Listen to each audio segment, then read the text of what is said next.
안녕하세요. 달빛 아래 도담도담 속삭여주는 도담이입니다. 우리의 옛 이야기 시작하겠습니다. 산으로 가면 이깔나무와 소나무가 함께 서 있는 것을 흔히 볼 수가 있다.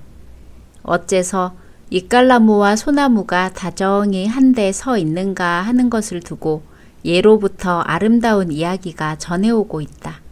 옛날 한 시골, 고을에서 손꼽히는 손부자네가 살고 있었다.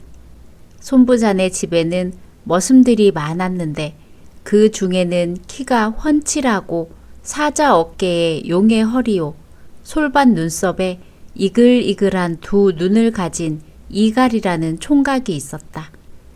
마음이 어진 데다 힘이 장수인 이갈은 식전 아침에 마소를 내매고 외양간을 치고 마당을 쓸고도 콩밭 하루가리를 손쉽게 매 제꼈다. 이갈은 이처럼 일솜씨가 날래고 매사에 막히는 데가 없었으나 머슴의 신세라 헐벗고 굶주렸으며 관연해도 장가조차 들지 못했다. 손부자에게는 손화라는 외동딸이 있었는데 생김이 이름과 다름없어 그야말로 이슬 맞은 양귀비꽃 같았다.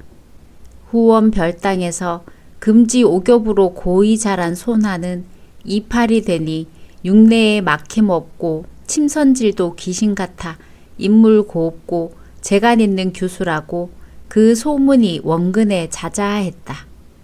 그래서 매파가 문지도리에 불이 날 지경으로 손부자네 집으로 드나들었지만 손부자는 아무 집에도 허언하지 않았다.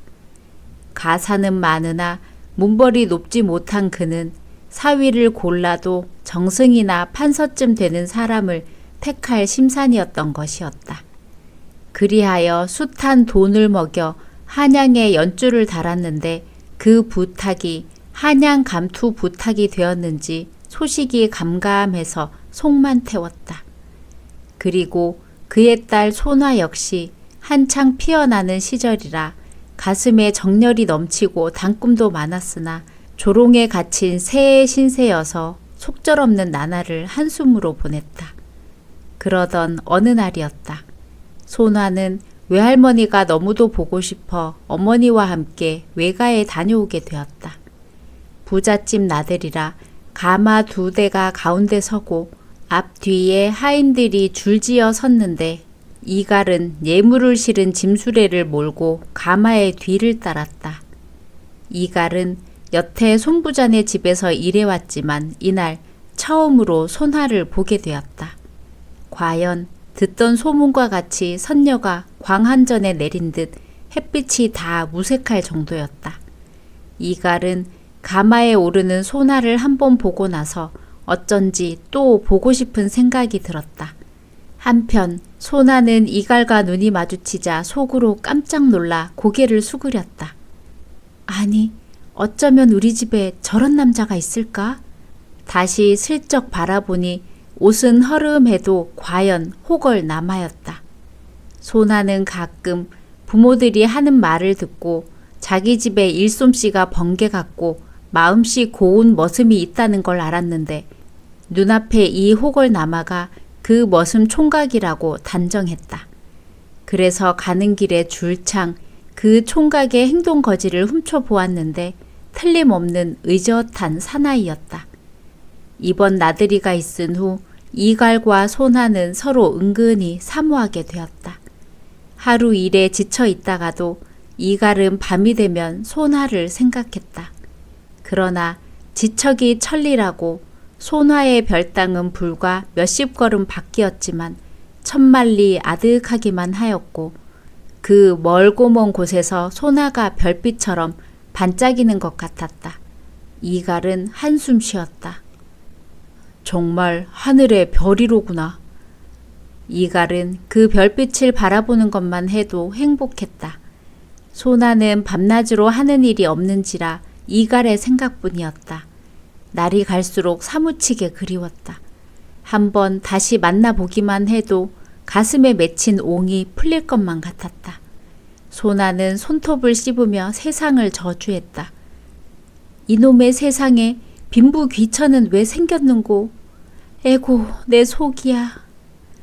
그러다가 소나는 이미 준비해 두었던 신랑의 옷은 이갈의 몸에는 너무도 작은 것 같아 이갈을 그려보며 다시 신랑의 새 옷을 지으며 칠성전에 빌었다.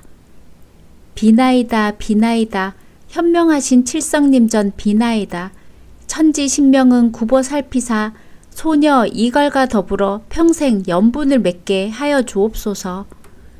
이렇게 빌기를 석 달 열흘이었다. 하루는 고을 군수의 회갑날이라 손부자 내외는 마름과 모든 하인들까지 데리고 회갑잔치에 가게 되었다. 이갈은 이런 기회에 먼 빛으로라도 소나를 한번 바라볼 수 있지 않을까 하여 이일 저일 손에 잡으며 집을 빙빙 돌았다. 소나도 이갈을 한번 보기라도 하려고 돌아치던 참이었다. 둘은 끝내 남몰래 만나게 되었다.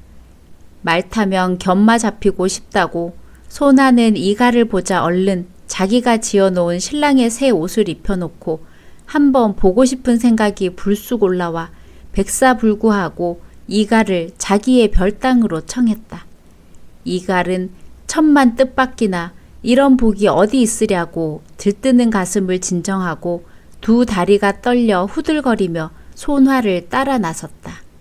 소나는 처소에 들어가자 이갈을 말끔히 세수시키고 새 옷을 꺼내 입히고 머리태를 따아주고 값싸 댕기까지 들여놓았다. 그러고 보니 정말로 이갈은 세상 둘도 없는 미남자였다. 어쩌면 가석하게도 머슴으로 태어났는가 하고 한탄하던 소나는 이제는 이갈과 갈라져서는 살 수 없을 것 같았다. 그리하여 이를 악물고 결단을 내리고 말았다. 그녀는 이갈에게 속삭였다. 오늘 저녁부터 한밤중이면 호원문 빗장을 빼놓을 테니 쥐도 새도 모르게 놀러 다니옵소서. 다른 사람의 눈에 띄일까 오래 지체할 수도 없었다. 이갈은 새 옷을 벗어놓고 나가는데 소나는 섬섬 옥수로 이갈의 두 손을 부여잡고 차마 놓기 아쉬워하며 꼭 놀러 오라고 제삼 당부했다. 이리하여 이갈과 소나는 밤마다 만나서 어찌하다 세상에 내 생기고 너 생겼느냐며 아기자기 노는데 밤이 짧아 한이었다. 하룻밤에 만리장성을 쌓는다 했거늘 어느덧 달포가 지나니 둘 사이는 칼로 불을 벨 수 없듯이 정이 들 대로 들어 살아도 함께 살고 죽어도 함께 죽자고 곤백번 다짐했다. 이러구러 가을 나무철이 되었다. 이갈은 낮이면 마을 서쪽 고을 안에 들어가 나무를 했다. 소나는 담장 너머로 멀리 서쪽 고을 안을 바라보며 이마에 손을 얹고 해를 쳐다보면서 해가 가는 것이 너무도 더디어 애간장을 태웠다. 그러다가도 밤이 되면 이갈이 따온 머루다래와 개암을 놓고 함께 먹으며 머루다래는 어떻게 열리는가, 개암나무는 어떠하길래 이리도 맛있는가 하고 묻고 이갈은 그것을 이야기해 주다 보니 서로 밤 가는 줄 몰랐다. 그런데 예로부터 이르기를 꼬리가 길면 밟힌다고 이 일은 끝내 드러나고야 말았다. 소나에게 눈독을 들이고 늘 기회를 엿보던 마름이 이 기미를 알고 이갈의 뒤를 밟았던 것이다. 모든 일이 밝혀지자 마름은 시기와 질투로 울컥했지만 다시 생각해 보니 숱한 돈과 소나를 소나기에 넣을 절호의 기회라 웃음 주머니가 흔들흔들 하였다. 이튿날 아침 마름은 이갈과 소나의 일을 손부자에게 미주알 고주알 고해 바쳤다. 손부자는 천만 뜻밖의 청천벽력이라 대경실색했다. 어리 빠져 멍했다가 제정신이 들자 손부자는 이 일 때문에 폐가 망신할 것이니 어떻게 하면 좋으냐고 머리를 싸지고 장탄식하였다. 마름이 입을 열었다. 나리님, 이 일은 저만 알고 있사온데 제가 입을 병처럼 봉하면 무사할 게 아니옵니까? 오늘 저녁 제가 이갈이란 놈이 돌아오면 그 자리에서 없애치우고 아씨는 깜쪽같이 무인도에 가져다 버리면 만사 대길인 줄로 아뢰옵니다. 며칠 후 아씨가 병들어 죽었다고 소문을 내고 빈 관으로 장사 지내면 되지 않겠습니까? 손부자가 들어보니 딸 자식을 생이별하는 것이 가슴은 아팠지만 그래도 폐가 망신하는 것보다는 나은지라 자기 체면을 유지하려고 마름의 말을 쫓았다. 그러나 아무리 그리하기로 했거니 부인에게 말을 하지 않을 수 없었다. 부인은 남편의 말을 듣고 보니 기가 막혔다. 부인은 딸이 무인도에 가서 불쌍하게 굶어 죽을 일을 생각하고 가슴이 갈기갈기 찢기는 듯하여 그 자리에 쓰러지고 말았다. 부인이 다시 정신을 차렸을 때는 하루에도 서쪽으로 기울어지기 시작했다. 그제야 부인은 문득 딸을 생죽음을 당하게 하는 것보다는 그래도 집을 도망쳐서 살게 하는 것이 낫겠다는 생각이 들었다. 부인은 그 길로 딸의 별당으로 달려가 자초지종을 낱낱이 이야기하고 흐느끼는 딸의 등을 떠밀며 재촉했다. 예, 소나야, 어서 도망치거라. 그런데 이갈이 어디로 갔는지 아느냐? 딸은 대답 대신 머리를 끄덕였다. 어머니는 또 재촉했다. 그럼 어서 그 애를 찾아 도망쳐라. 어서. 그리고 아무 때건 이 애미가 너를 그리워한다는 걸 잊지 말고 내 애비 죽은 뒤에라도 꼭 찾아오너라. 소나는 어머니에게 등을 밀리워 후원문을 벗어났다. 그녀는 눈물을 휘뿌리며 어머니에게 삼배를 올리고 한 걸음에 두세 번씩 흐느끼는 어머니를 돌아다 보며 서쪽 골 안으로 향했다. 소나가 서쪽 골 안 어구에 이르니 때마침 이갈이 내 활개를 치며 걸어 내려오고 있었다. 이갈은 눈앞에 나타난 소나를 보자 자기가 너무도 생각하는 바람에 그녀의 환영이 나타나지 않았나 싶어 이야, 정말 소나가 이렇게 눈앞에 있었으면 얼마나 좋을까 하고 중얼거리며 빙긋이 웃었다. 그러나 여보세요 라는 소나의 부름소리를 듣고 이갈은 깜짝 놀랐다. 아무리 봐도 정말 소나가 아닌가. 이갈은 달려들어 소나의 두 손을 덥석 잡더니 꿈이냐 생시냐 하면서 꿈이거든 깨지 말라고 하였다. 소나가 이갈을 진정시키고 찾아온 사연을 말하니 이갈은 아이고, 이게 모두 하느님 덕분이오. 내 당신과 함께 멀리 도망쳐서 한번 잘 살아보고자 밤낮으로 궁리했는데 천지신명이 굽어 살피어 인제는 소원 성취하는가 보오 하며 기뻐 어쩔 줄 모르며 춤까지 덩실덩실 추었다. 이갈이 이처럼 좋아하니 소나도 슬픔이 가뭇없이 사라지고 행복에 겨웠다. 노을 빗긴 하늘, 단풍 든 숲, 곱게 핀 국화, 주위를 돌아보니 그림처럼 아름답고 신기하고 황홀하였다. 그러나 손화는 이 좋은 경치에 사로잡혀 있을 겨를이 없었다. 집 사람들이 뒤쫓아올 것을 생각하니 겁이 나서 어서 떠나자고 이갈을 재촉했다. 그러나 이갈은 너털 웃음을 웃으면서 내가 있지 않소. 그까짓 자식들이야 연놈이 달려들든 겁날 게 뭐요. 모조리 목을 빼버릴 테요. 그래도 떠나야 할 길이니 그럼 갑시다. 하고 소나의 손을 잡았다. 소나는 이갈의 손을 잡으니 온몸이 훈훈해지고 두렵지 않았다. 그래도 웬일인지 눈은 자꾸만 뒤를 돌아보게 되었다. 손에 손을 잡고 몇 리 더 걸어 령 밑에 이르니 소나는 지치고 발이 부르터 더 걷기 힘겨워했다. 이갈은 싱긋 웃고 그럼 내가 업고 가지 하고는 소나를 제꺽 들쳐업더니 성큼성큼 령을 따라 올랐다. 고갯마루를 넘고 령을 따라 내릴 때는 날이 저물었으나 상현딸이 하늘 중천에 걸려 있어 길 걷기가 좋았다. 내처 40~50리 걸으니 반달은 서산 마루에 걸리고 이갈도 땀으로 휘주근하게 젖었다. 그리하여 이갈과 소나는 길 옆에 앉아 심을 하며 앞으로 어떻게 살아갈 것인가를 공론했다. 이때 멀지 않은 곳에서 한 노인의 목소리가 들려왔다. 예, 꼼짝 말고 얘 있거라. 그리고 음식을 잘 간수해라. 내 뒷마을에 가서 제사 음식이나 좀 얻어먹고 오겠다. 어린애 목소리가 대답했다. 예, 염려 마세요. 먹을 걸 단단히 간수하지요. 바라보니 좀 앞쪽에 아름드리 고목이 서 있고 그 아래에서 노인의 그림자가 언뜰하더니 그림자는 사라지고 멀리서 에헴 하는 기침 소리가 들렸다. 음식 소리를 들으니 그제야 이갈과 소나는 시장길을 느꼈다. 이갈은 이참에 일이 잘 되었다고 소나의 손을 잡고 고목 밑으로 그 어린애를 찾아갔다. 그러나 고목 밑에 이르러 사방을 돌아보니 어린애는 고사하고 어린애의 그림자도 보이지 않았다. 이갈이 이상하여 중얼거렸다. 이상한데? 그 애가 어디로 갔을까? 이러자 대답 소리가 들렸다. 여기 있지?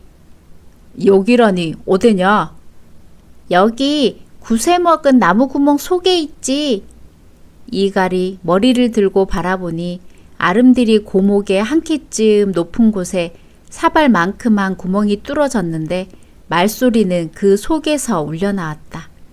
이갈이 하도 신기한 일이라 물었다. 아니, 사람이 어찌 그런 나무구멍 속으로 들어갔느냐? 나는 사람이 아니라 신성 조롱박이지. 여기서 이갈과 소나를 기다리고 있지. 아, 그래? 내가 이갈이고 내 아내가 소나다. 그러자 신성 조롱박은 자기를 꺼내 달라고 하였다. 이갈이 나무구멍 속에 손을 넣으니 자그마한 조롱박이 손에 쥐었다. 꺼내보니 과연 깜찍스럽고 아름다웠다. 그 신선 조롱박을 소나의 손에 놓으니 소나도 신기로워 매만지며 물었다. 그래, 먹을 것은 어디 있느냐? 신성 조롱박이 대답했다. 내 속에 있지. 내 속에는 선단 세 알이 있는데 한 알이나 두 알 먹으면 나무로 되고 세 알을 먹으면 불로 장생하지. 들을수록 신기한 일이라 이갈이 말했다. 아니, 너는 방금 뒷마을로 들어간 노인님 것이 아니냐? 아니지. 그 노인은 당신들을 찾아 떠난 신선 노인이지. 당신들이 나를 쥐면 다시 오지 않지? 이갈과 소나는 그제야 천지신명이 자기들을 굽어 살피는 줄 알고 감격되어 북두칠성을 향하여 삼배를 올렸다. 그리고 신성 조롱박에게 물어서 꼭지를 꼭 누르면 선단이 나온다는 것을 알고 소나는 두 손바닥을 모아 펴 들고 이갈이 신선 조롱박의 꼭지를 꼭 눌렀다. 그러자 신선 조롱박은 온데간데 없고 소나의 손바닥에서 세 개의 선단이 하늘의 별처럼 반짝반짝 빛을 뿌렸다. 이갈은 소나에게 말했다. 여보, 이 선단 세 알을 당신이 먹으시오. 소나는 눈물이 글썽하여 머리를 가로저으며 대꾸하였다. 아니, 당신은 산의 대장부이니 당신이 잡수셔야 해요. 불로 장생하시고 공명을 이루어 이 소첩의 누명을 벗겨주시고 제 대신 그리운 어머니를 만나주세요. 이갈은 제 가슴을 두드렸다. 난 이렇게 튼튼하지 않소. 당신이 이 선단 세 알을 먹어야 우리는 한평생 행복할 거요. 그리고 누명이란 당치 않소. 바보 온달도 공주에게 장가들어 부마가 되었을라니 나와 당신이 부부가 되지 못할 까닭이 어디 있겠소. 자, 어서 먹으시오. 이렇게 서로 먹으라고 권하다 보니 어느덧 새날이 푸름푸름 밝아왔다. 그냥 이래서는 안 되겠는지라 이갈은 딴 방도를 내놓았다. 그러면 좋소. 우리 둘이 나누어 먹읍시다. 모두 세 알이니 당신이 두 알 먹고 내가 한 알 먹지. 소나도 질세라 대꾸했다. 아니, 당신이 두 알을 잡수세요. 제가 한 알 먹지요. 또 옥신각신 하다 보니 날이 훤히 밝고 동력 하늘에 불깃불깃 노을이 피기 시작했다. 이번에도 이갈이 수그러들었다. 좋소. 내가 두 알을 먹지. 그럼 당신의 손바닥에 놓고 하나를 주워 먹겠소. 소나는 이갈이 먼저 두 알을 먹은 다음 억지로 권해서 하나를 마저 먹이리라 속다짐하며 홍조를 띄우고 웃음 짓고 반짝반짝 빛나는 선단 세 알을 손바닥에 받쳐들었다. 선단 하나를 입에 넣은 이갈은 끄! 하더니 목에 걸려 넘어가지 않는다고 했다. 소나는 급한 나머지 이갈의 손에 나머지 선단 두 알을 쥐어주고는 골짜기로 내려가 물 한 움큼을 떠 들고 달려왔다. 그런데 참 별일이었다. 소나가 돌아와 보니 이갈은 아침 노을 속에 아름드리 푸른 나무로 변하여 우뚝 서서 자기를 내려다보고 빙글에 웃음 짓고 있었다. 소나는 그 나무 그루턱에 떨어진 선단 두 알을 받쳐들고 나무를 어루만지면서 눈물로 두 볼을 적시며 애원했다. 여보세요, 가구님. 제발 빌어요. 이 선단 두 알을 마저 잡수세요. 이때 지난밤 나타났던 신선 노인의 목소리가 하늘에서 울렸다. 과연 참한 부부간이로다. 기특한 애야. 혼자서 선단 세 알을 먹으면 그 자리에서 즉살한단다. 그러니 그 선단 두 알은 내가 먹거라. 그러면 너희들은 천만년을 길이 함께 있게 되리라. 신선 노인의 말을 들은 소나는 옷깃을 여미고 북쪽 하늘을 우러러 3번 절을 한 후 선단 두 알을 삼켰다. 그랬더니 소나는 눈 깜짝 새 푸르디 푸른 나무로 변하여 이갈의 곁에 함께 서게 되었다. 이때부터 산에는 전에 보지 못하던 두 가지 나무가 새로 생겼는데 사람들은 이 나무를 이갈나무, 소나나무라고 불렀다. 그러던 것이 차츰 이갈나무, 소나무로 불리게 되었다. 이갈은 선단 하나를 먹었으므로 이갈나무는 그리 푸르지도 못하고 겨울이 돌아오면 낙엽이 지지만 소나는 선단을 두 알 먹었으므로 소나무는 사시장철 푸르디 푸르다고 한다. 그리고 이갈나무는 이갈처럼 훤칠하고 몸매가 곱고 소나무는 소나처럼 담숙하고 발그레 곱게도 생겼는데 엄동설한이 되면 소나무는 헐벗은 이갈이 추워한다고 가슴이 아파서 찡찡 소리를 내고 이갈나무는 모진 눈보라 속에서도 춥지 않다고 윙윙 소나에게 화답한다고 한다.